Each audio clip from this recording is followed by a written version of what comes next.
Welcome to another session of the Art of Meditation Summit. I'm Ron Siegel, a clinical psychologist at Harvard Medical School in the USA, and I'll be your host for this session. Today, I have the pleasure of interviewing my good friend and a longtime leader in the world of insight meditation, Dr. Trudy Goodman. Welcome, Trudy. Thank you so much for joining the summit. Thank you, Ron. It's a joy to be here with you. And I'd like to share a little bit about your background for people who may not know your work, and then we can jump into to exploring this aspect of meditation practice.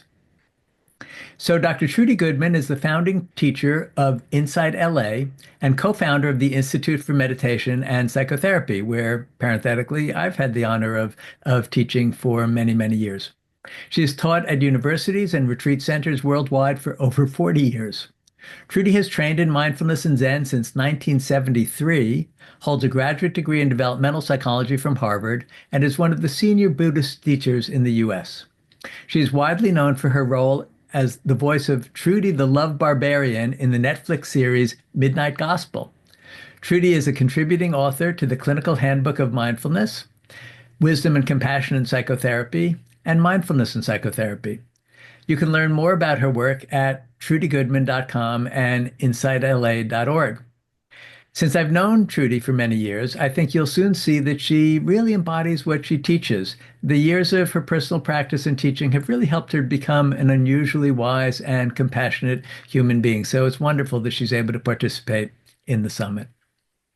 So let's start a little bit, Trudy, if we can, with your origin story, since you've been at this for a long time. Can you share with us what drew you to the practice and what your early years of practice were like? Sure, and thank you for that introduction, Ron. I was listening and thinking that's a 10-year-old introduction, I think, because it's been 50 years now. 50 years, I know.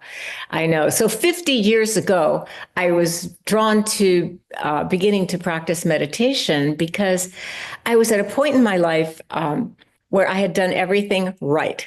I had gone to good school. I had married a nice Jewish boy. I had a Vietnam baby, a baby to keep him out of the war. And at 24, I found myself a divorced single mom wondering, I felt like Cinderella after the party, sitting there with the mice and the pumpkin and wondering what happened. What happened? So I was very perplexed. And like many people in my generation, our generation, actually, although I'm a bit older than you are, we just we were experimenting and exploring with different modalities. And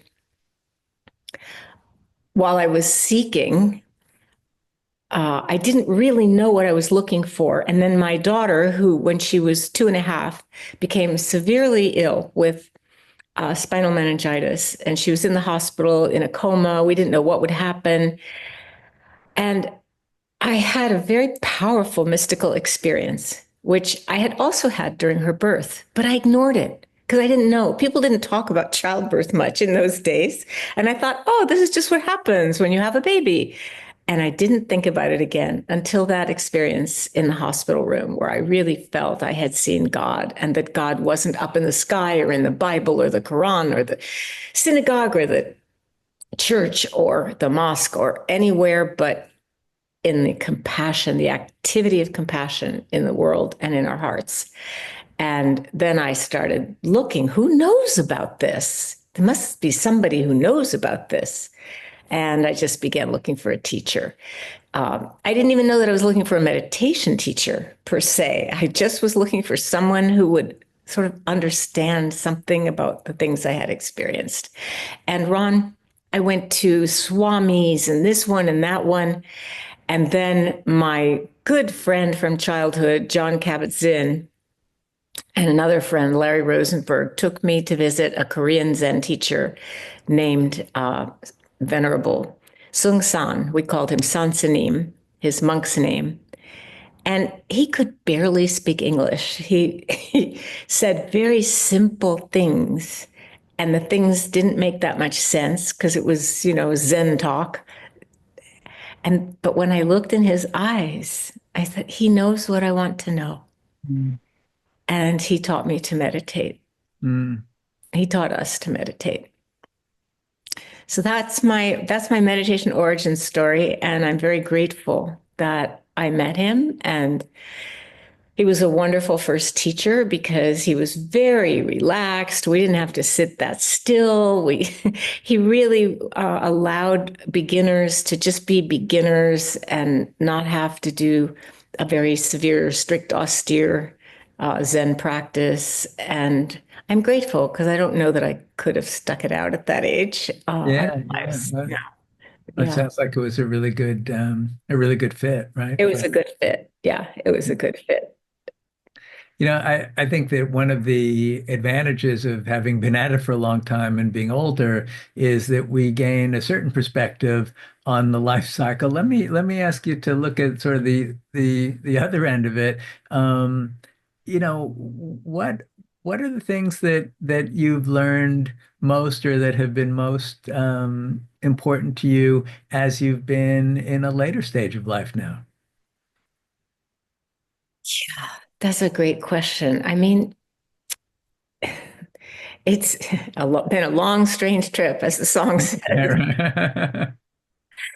Uh, but I think that it recently came up very strongly for me because last year I had gone into a retreat in a very rural area in Costa Rica where it wasn't close to any medical care. And I was strong and healthy, and it didn't cross my mind that I would need any.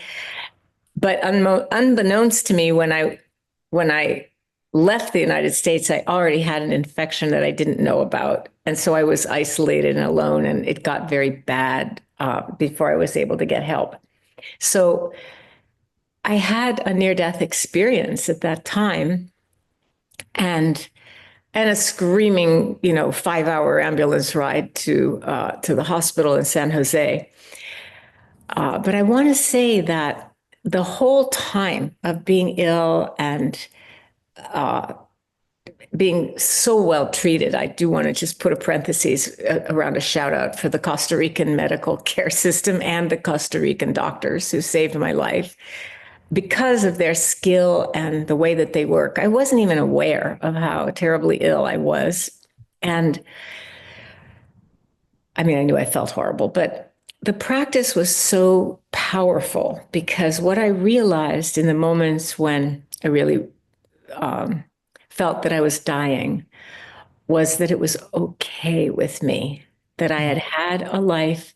And I think this is really interesting for everybody to know. Like at the end of your life, you aren't really even thinking so well. I wasn't thinking so clearly. I was very sick, but you aren't really thinking about the things that you've done. You're thinking about what your life has been. Mm, And even with all the tremendous ups and downs of my adult life, which has been it's had lots of tragedy and lots of good things, I really felt what mattered at that time. Other people have said this, and I feel like it's very true, was I looked back at my life and I felt I've had a lot of love in my life. mm, I've had a lot of love in my life. I had a lot of Dharma, meditation, and spiritual practice, and the chance to be of service to people. But it wasn't even anything I had done. It was just that peaceful sense of, okay, I'm 78, I'm 79 now. That was a year ago. I'm 78 years old. I've had a lot of love in my life. It's okay. It's okay to go. Really a sense of peace with that. Now, of yeah, course, I didn't go. right. Then I had to deal with I'm still alive and I'm really sick. Right. But for which your friends are very grateful, not the very sick part, but that you're able to hang Oh, around. no, it took a long time to get better, but there's where, also the rubber meets the road, where you've done these practices of learning how to stay present with experience. You've done these practices of how to well, I say stay present through experience, but that means being able to stay with an experience, even if it's painful, even if it's unpleasant, even if it's not at all what you want or would have chosen, but here you are. That practice really, it served me really well.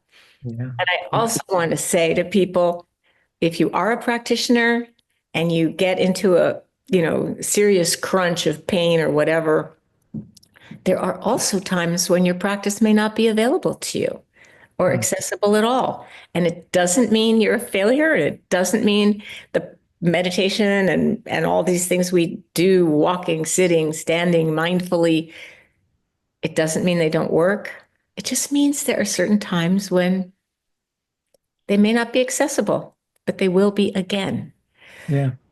Let's talk more about that because I think that people often project onto somebody, in your position as a kind of senior Dharma meditation teacher that you're just always living filled with wisdom, compassion, and in the present moment. And really, what you're telling us is, nope, actually, not necessarily. So I think it's enormously helpful to talk about what real life feels like here. Yeah, and I think that I mean, I certainly idealized my teachers. I thought that Sansanim was 24/7 enlightened. And, it wasn't, fortunately, in those days, it was a very small world and we were very close to our teachers. And it wasn't until I saw him be grumpy or yell at somebody and I realized, wait a minute, this is still a human being. We're still human. Mhm. And since then, I have had the blessing of being close to some really venerable meditation teachers. And I've had the chance to witness. Everybody is human. In fact, Jack, my beloved husband, and I were talking about who to put. They're redoing the gratitude hut at the meditation center he founded in Northern California called Spirit Rock. And this is a hut with pictures of everybody's teachers and many Asian teachers, and certain teachers have been more flawed in their humanness than others. I'll just put it that way. So there was a question, kind of an ethical question. Do we keep their pictures up in the gratitude hut if we know they did, something wrong, maybe even quite wrong? And I said, I think the gratitude hut should be called Gratitude Anyway. Be- because I said, look at all the teachers we know. Look at us. Have we never done anything wrong or bad in our entire lives? It's gratitude anyway. And so I feel, in terms of that idealization of teachers, there isn't, the Buddha talks about in the ancient texts, an end to suffering. And it's very seductive because you feel like if you meditate and you meditate more and maybe even more, you'll never suffer again. But the reality is, you may have pain, you may have distress, you may have heartache and grief, you may have emotions that are really difficult, like, just being enraged or jealous, things like that. But you aren't going to suffer with them in the same way. And that's true. Because what happens is, over years of practice, you learn to realize that, oh, if I feel this way, there are other humans that feel this way. And then the next step is, oh, this is how it feels to be a human who is heartbroken, who is devastated, who is furious, who is terrified, whatever fill in the blank difficult emotion may be happening. And then you realize, I am not different. I'm not alone and different in my feelings. There's real power in acknowledging the feelings to yourself or even out loud to another person. But from the meditative perspective, it's realizing this is what it's like. Yeah. This is how it is to be this kind of human in this kind of state. And suddenly you are not in some condemned isolation in your distress. You're still part of the community of all beings. Uh, and that's a big difference because it can be very isolating to be feeling like a mess, Yeah. depressed, lonely, anxious, whatever it is. our mutual friend Chris Germer, developed the mindful self-compassion program with Kristen Neff, who studies self-compassion a lot. And self-compassion has three elements. One of them is um, being able to hold oneself kindly rather than being self-critical. But the second one's recognizing common humanity, which is exactly what you're talking about. This ability to notice that, oh gosh, this particular pain, this is a pain that everybody who's alive shares. Yeah.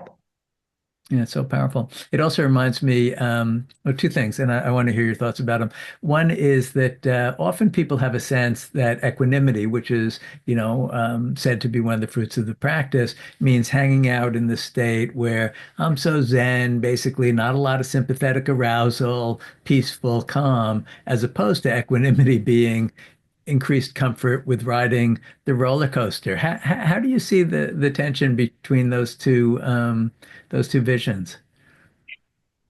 Well, I think we need to have some glimpses of the peaceful, calm states where, and then meditation can definitely help cultivate those states where you say we're not aroused, we're peaceful and calm. It helps to have a glimpse of those states anyway. But the idea that you would remain like that, it's complete fantasy because you don't remain anything. You don't remain calm all the time. You don't remain loving all the time. I mean, I love my partner, but There are moments. he was grumpy in the airport yesterday, and I was not filled with love that moment. So, you don't stay anyone anything all the time in some steady state. So that's the main thing is that we understand this may be the biggest thing you understand from your meditation practice is about impermanence. Yeah. And if you're young, you don't we could I can see it looking in the mirror. And then when I was sick, I lost most of my hair too. So it's very clear that hair at least can be very impermanent.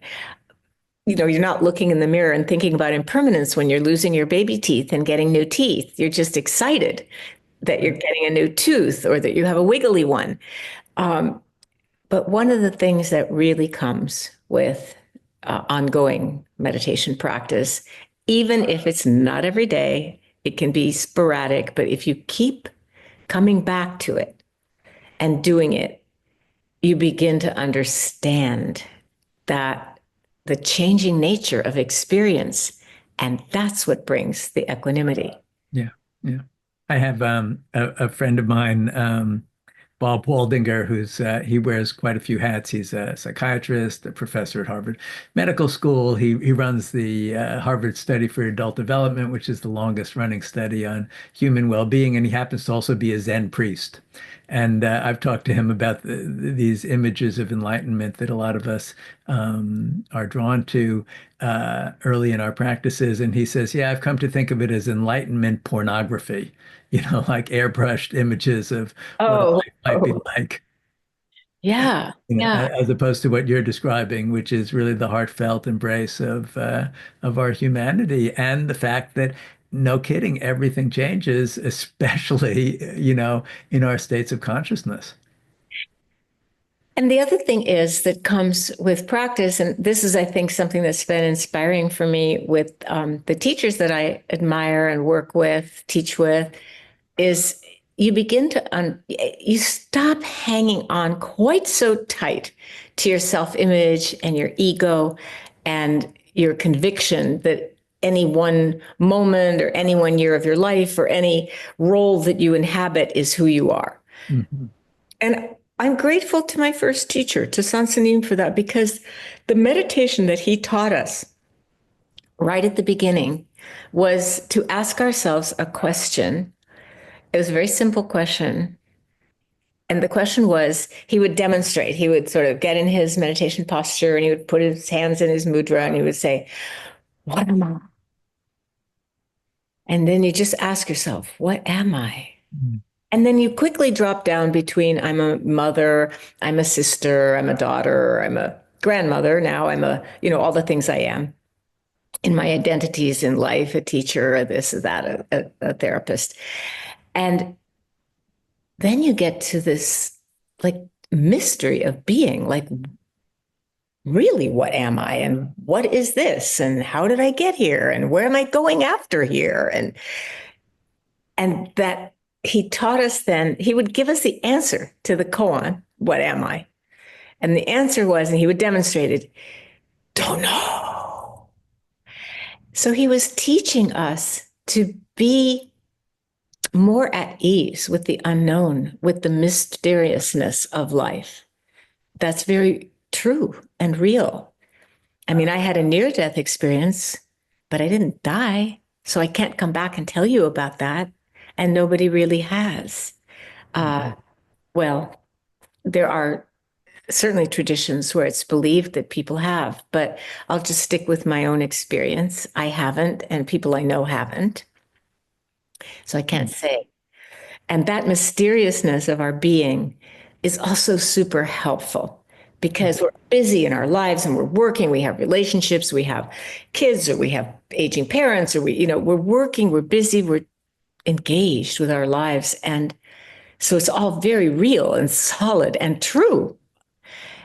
And it's very helpful, again, to just have a glimpse of a bigger picture, of a wider perspective, of yeah, universal experience of birth and life and death.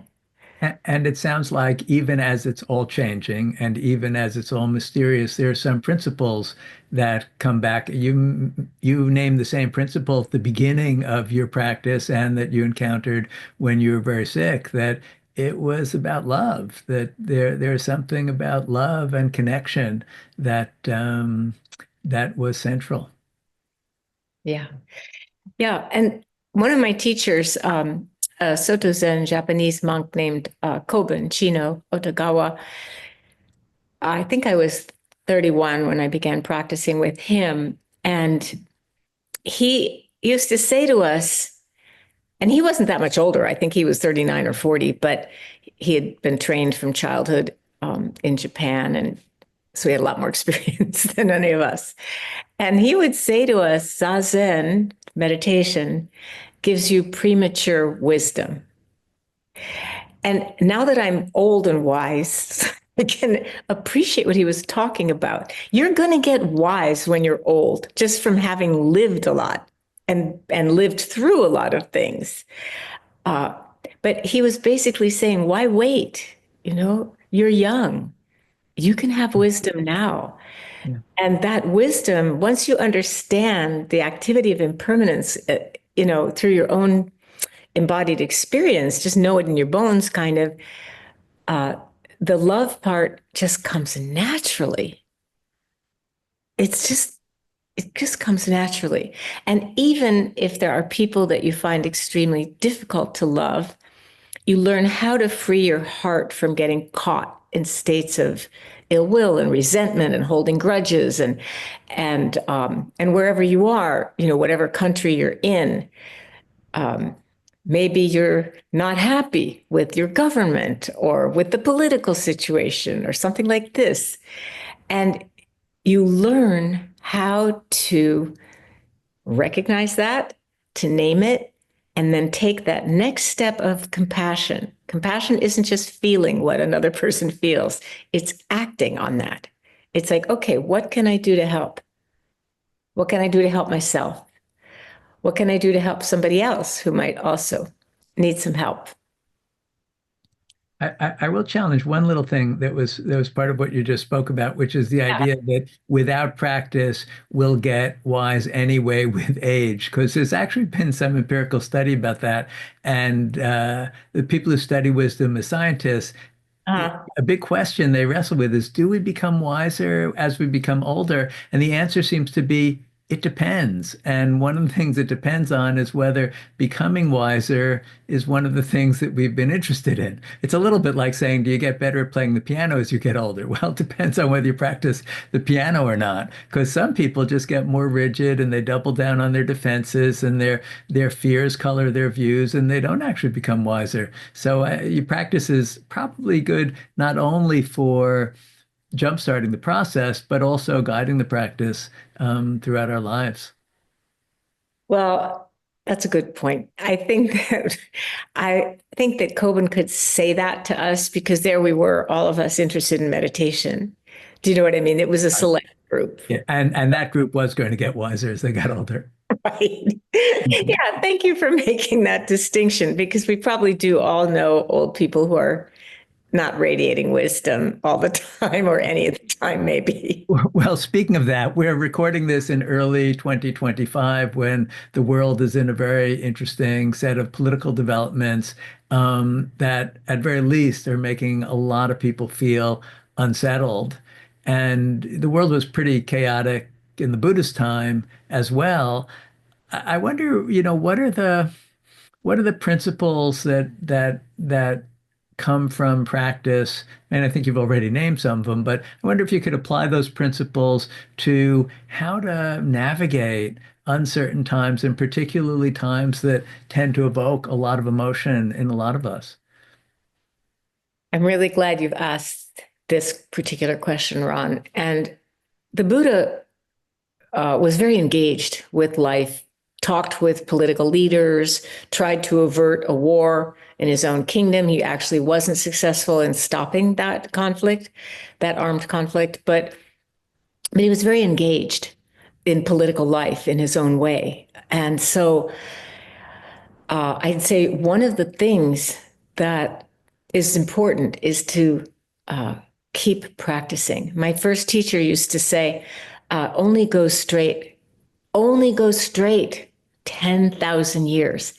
And so, what I would say about this political situation is I heard a town hall with a young leader of the Democrats. I don't know if it would bother people if I name who it was, but I'll just say that what I learned from her was don't, she didn't put it, these were not her words, but she was saying, don't consent ahead of time, which was another way of saying, don't give up. Don't consent to the situation you may be part of because you feel powerless or helpless or hopeless. Don't give in to those feelings of despair. None of us is powerless, actually. And we may be powerless individually, but in communities and united, the people, there are often way more, there are always way more people than there are the dictators or the unwise leaders who may be not doing such a great job of taking care of their people. And so I would just say, remember that the Buddha taught that there are three sort of pillars or refuges that we always have in our practice. And the one of them is awareness itself, that we are conscious and awake and we can understand things and use our minds, awareness. The other one is the teachings that we're talking about today, that these teachings can really, the teachings of mindfulness in the ancient texts promise that mindfulness is the antidote to grief, lamentation, and despair. That's important right now, despair. And so that's the second pillar or refuge. And the third one is community, the strength of each other, the spiritual strength, um, the strength of commitment to keep going and working in, for whatever good we feel we have the talent or the interest in working for.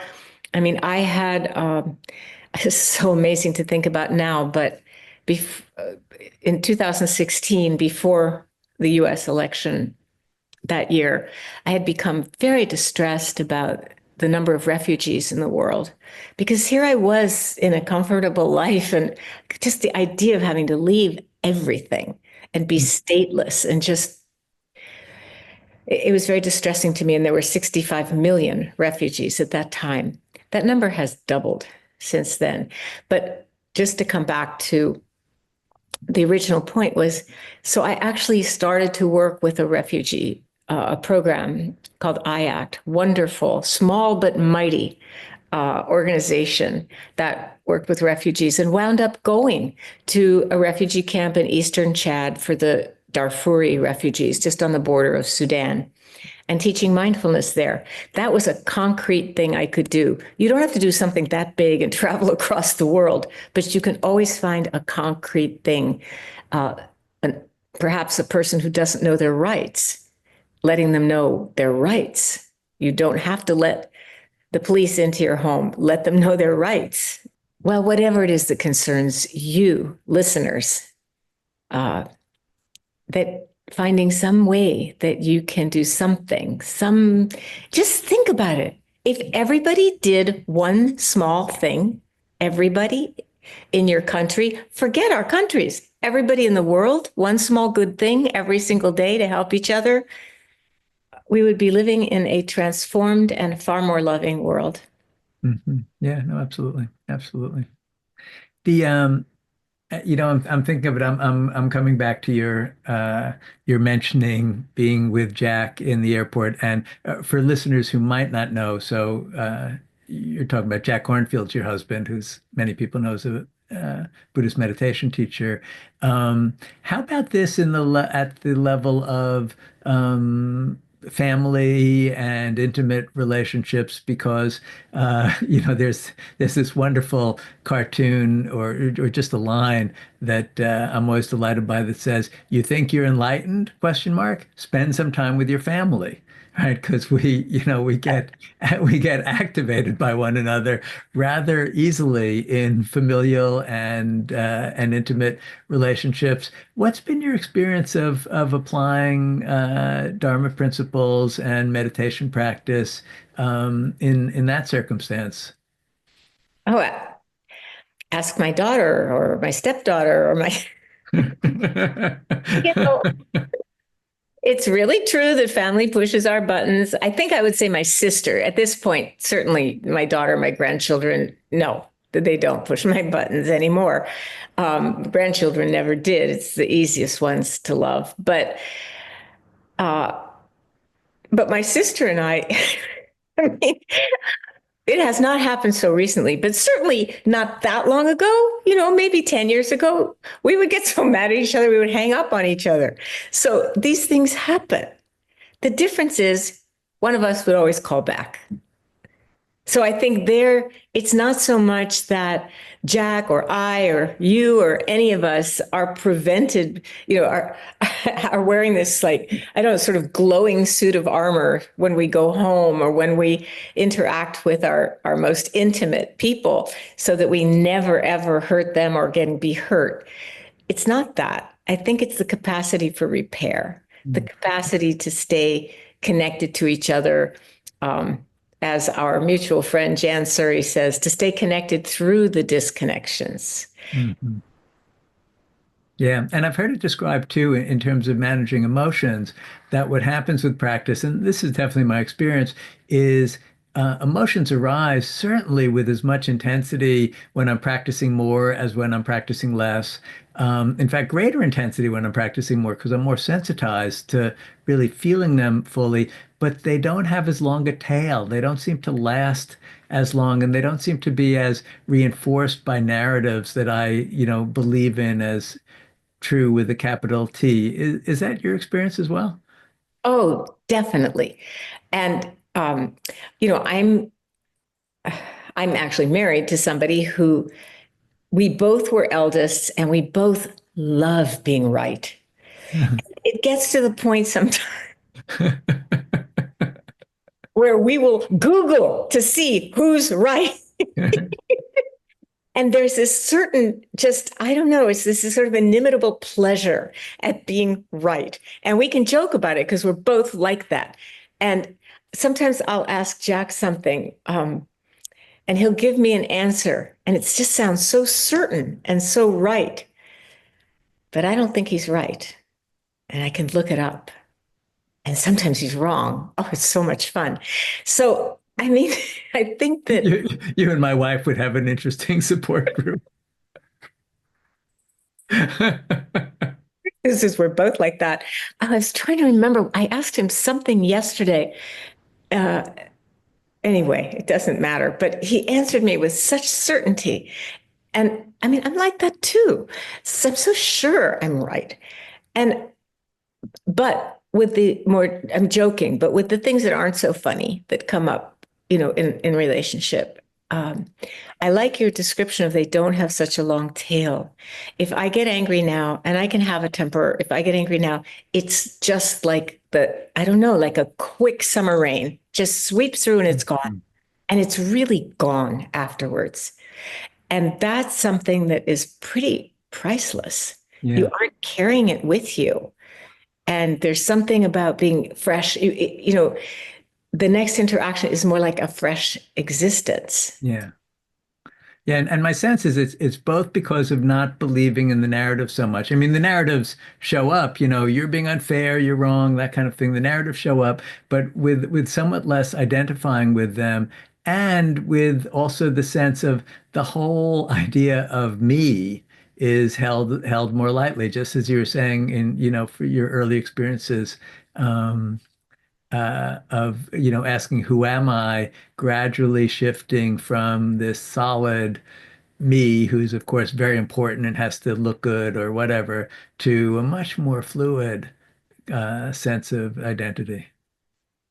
Yeah, and I think it's important to point out for listeners who might be, more experienced spiritual practitioners of one kind or another, that when we talk about sort of being less identified with oneself, we're not talking about transcending the self in a way that leaves you quite dissociated from Right, your right. emotions and your experiences. And I do feel the need to say that because I've known people, I'm sure you have too, who meditate a ton and who don't seem to be very connected Yeah.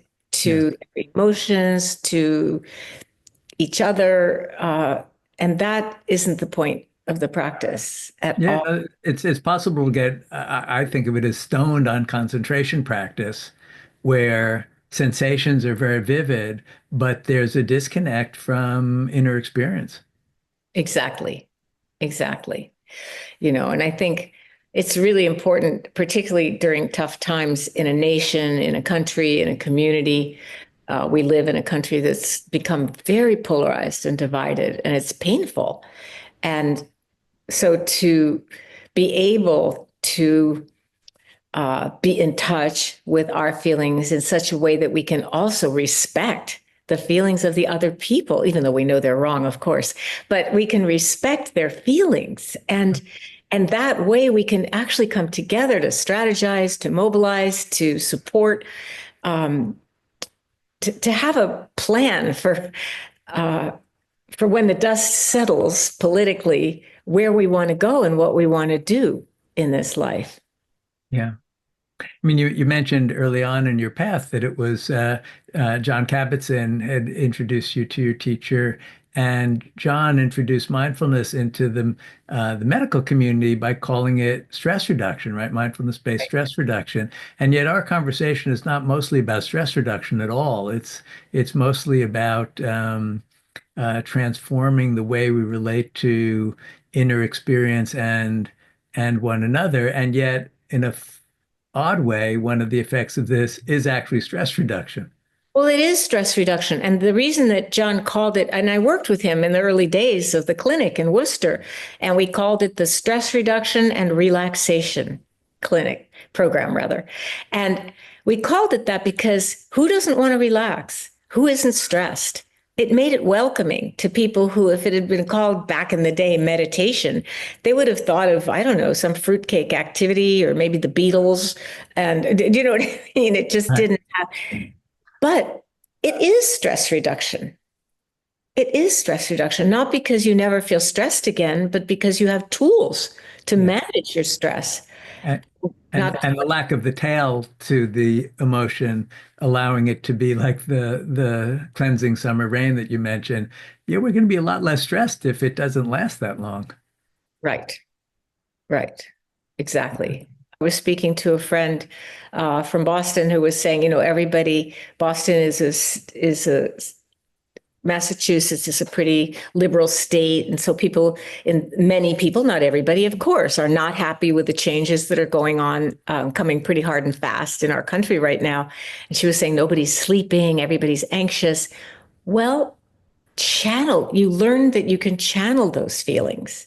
You don't have to deny them. You can sort of catch that wind of anger or anxiety or whatever it might be, and just like plow it into something constructive, something positive, something that you could do in your life today to be to help somebody else or to take good care of yourself. That's always possible, no matter what. It's great counsel. Thank you so much for this interview. I do think it's clear that having had the intention to grow wiser and more compassionate over the lifespan, it's worked. So it's delightful to experience your presence in this way. If people want to learn more about your work, we mentioned it at the beginning, but where would you direct them?